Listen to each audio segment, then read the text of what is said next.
India is a young nation. More than 50% of the population is under the age of 25. This population, when they grow up, are going to adapt technology in a big way. Even if you try and check the Google keyword on health, there are close to 22 million health-related keywords or questions which keep on exchange on the entire digital platform. Patient is becoming a new KOL. So till now it is being the company and the doctor relationship, but now it has to get extended to the patients. So now the company has to think not only from the doctor's point of view, but from the patient's point of view, because the patient is becoming a new key opinion leader. So newer ways of educating the doctors, because if the patient is changing and the doctor is not changing, the doctor's relationship with patient has to change. Similarly, when the doctor's relationship will change, the organization relationship with the doctor has also to change. So you cannot sit back with the older methods. You have to create the newer methods.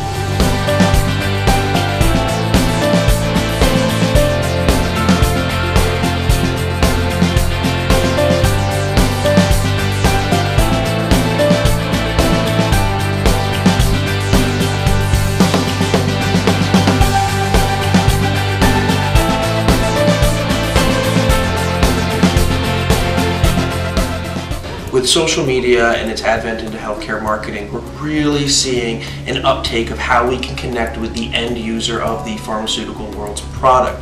We can actually listen to them online, we can engage with them a good deal faster than we could in the past, and we can actually reevaluate our marketing programs to map out what we're hearing from the general public. Another thing that's truly interesting about what social media is doing is it's forcing us to re-look at what we consider a successful campaign to be. Really want them to download a PDF or engage in a redemption program or some other way to commit to the program that we're putting out in our marketing industry.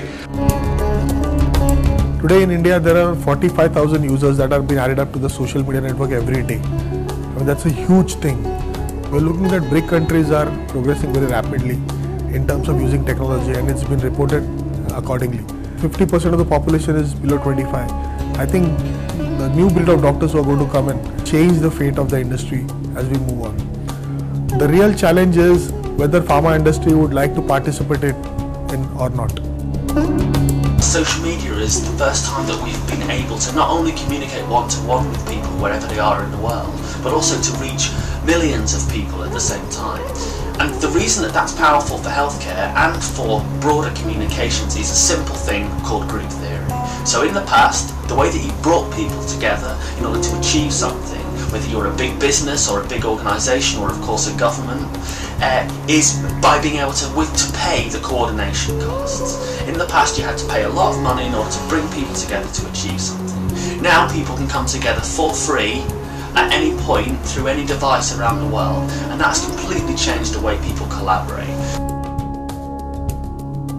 The use of social digital media will play a key role here. So it's like you have a plethora of information available there. There are 240 million internet users who access data through their mobile or internet. Education will be an issue, but I guess soon mobile device will actually try and solve that with apps, and something closer to that will come and will solve a lot of queries. So I guess awareness is increasing, and I see that healthcare industry will play a key role. It's about conversation, it's about interaction. I always feel pharma's strength is conversation. They have been able to converse extremely well with their doctor customers. So social media can actually help them do it much better, because these tools help you do it online. And pharma's learning capacity and learning curve is going to be highly steep given the regulations and other things. But I think pharma cannot avoid social media, because both patients as customers and doctors as customers are getting there. The customer won't need to engage early in the sales cycle. You know, about 57% of buying process is already completed before connecting with the salesperson, and that's because of the vast amount of information that is already available on public domain. Virtual interactions will replace face-to-face field visits. Right now, Skype, web conferencing and video are quickly catching on over face-to-face visits and traditional meetings in other industries. Teleconsulting and telemedicine is something that we are familiar with. Imagine if doctors prefer to see patients online, what are the chances that he or she will want to see a sales rep in person? Social media is also basically an application of technology. It increases the awareness. It increases the interaction between what we call customers, namely the doctors and to the patients. And because of that, there's going to be a lot of pressure on the treating physicians and the pharma companies to dispense correct information in an ethical manner. To do that, again, technology comes to the rescue. It not only creates a need for that ethical and correct content presentation, but it also provides the tool to do it. Such a vast country and leading the world technologically, and such a rapid uptake of the use of mobile technologies, smartphones and tablets, for example. So surely there is an opportunity here to synergistically bind these together and help the industry hasten along, leaving behind websites which nobody visits and instead looking at mobile first applications, which we know people in remote geographies are going to be able to use just as adequately as those in conurbations and urban settings.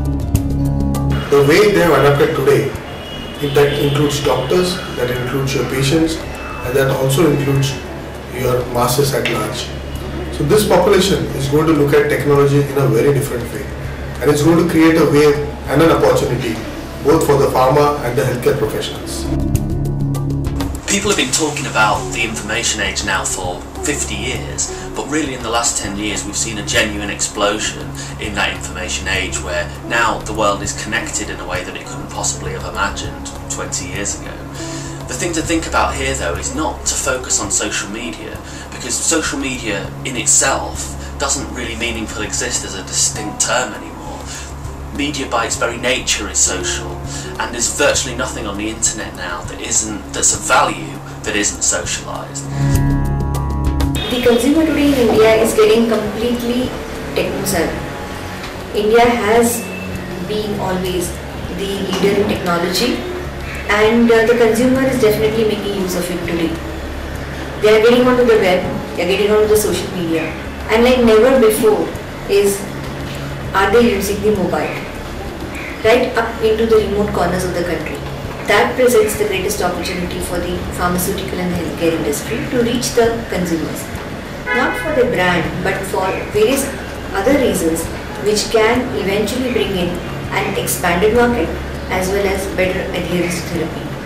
And this can only be achieved if the pharma industry thinks strategically how this can be integrated into their overall marketing mix, and a multi-channel approach is taken to use this for reaching the consumers in the right manner without violating any regulations, and that needs to be done only in a strategic manner and in an integrated manner.